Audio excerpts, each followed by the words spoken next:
నారాయణ. ఈరోజు మనం అమ్మవారి ప్రతిరూపమైన 18 శక్తి పీఠాలలో ఒకటి దాని గురించి దాని విశిష్టత గురించి మనం నేర్చుకుందాం. ఈ 18 శక్తి పీఠాలలో ఒకటి కామాఖ్యాదేవి ఆలయం. ఈ ఆలయ విశిష్టత దాని గురించి మనం ఈరోజు మాట్లాడుకుందాం. బ్రహ్మపుత్ర నది తీరాన నీలాచల పర్వతాల నడుమ నాగర శైలి నిర్మాణంతో అబ్బురపరుస్తుంది ఈ కామాఖ్యాదేవి ఆలయం.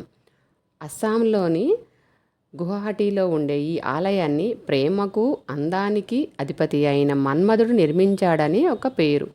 ఆ ఆదిపరాశక్తి యోని రూపంలో పూజలు అందుకునే ఈ క్షేత్రంలో ఏటా 4 రోజుల పాటు జరిగే అంబుబాచి మేళ చాలా ప్రత్యేకం. దానికి సాధారణ భక్తులే కాక ఎందరో సాధువులు కూడా హాజరవుతూ ఉంటారు.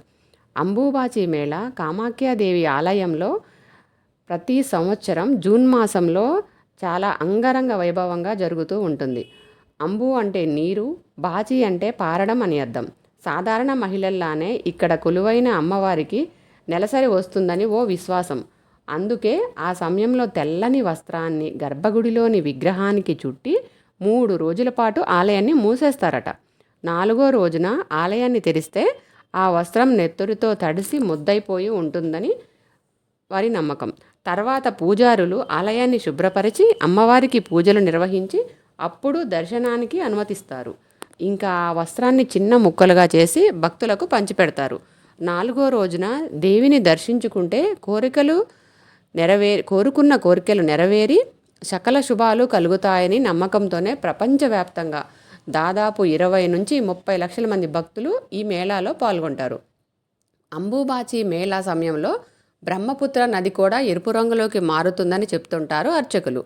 ఇక స్థానికులు ఆ 4 రోజులు ఎంతో నియమనిష్టలతో ఉండేందుకు ప్రయత్నిస్తారు. ముఖ్యంగా ఆ 3 రోజులు తమ ఇళ్లలోని నిత్య పూజలు ఆపేస్తారు. రైతులు సైతం భూమిని దున్నే పనులు నిలిపివేస్తారు. 4వ రోజున తమ ఇళ్లను శుభ్రపరచుకొని ఆ తర్వాత వంటలు చేసి అమ్మవారికి నివేదిస్తారు. ఇది కాకుండా జగన్మాతకు నవరాత్రులు, దీపావళి, సంక్రాంతి, శివరాత్రి సమయాల్లో అంగరంగ వైభవంగా పూజలు నిర్వహిస్తారు. మానస పూజ, కన్యా పూజల్ని చూసి తీరాల్సిందే. ఇంతటి ప్రాధాన్యమున్న ఈ ఆలయంలో అమ్మవారు కొలువుదీరడం వెనక ఆసక్తికరమైన కథనం ఉంది. అది ఏంటో మనం ఇప్పుడు తెలుసుకుందాం.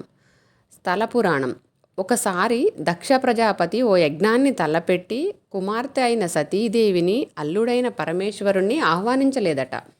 అయినా కూడా ఆ యజ్ఞానికి వెళ్ళిన సతీదేవి తనను తండ్రి అవమానించడంతో అగ్నికి ఆహుతి అవుతుంది. ఆగ్రహోద్రగుడు అయిన పరమేశ్వరుడు సతీదేవి శరీరాన్ని మోస్తూ ప్రళయ తాండవం చేయడం ఆరంభిస్తాడు. దాంతో ముల్లోకాలు కంపించి దేవతలందరూ భయభ్రాంతులకి గురయ్యి శ్రీహరిని శరణువేడుతారు.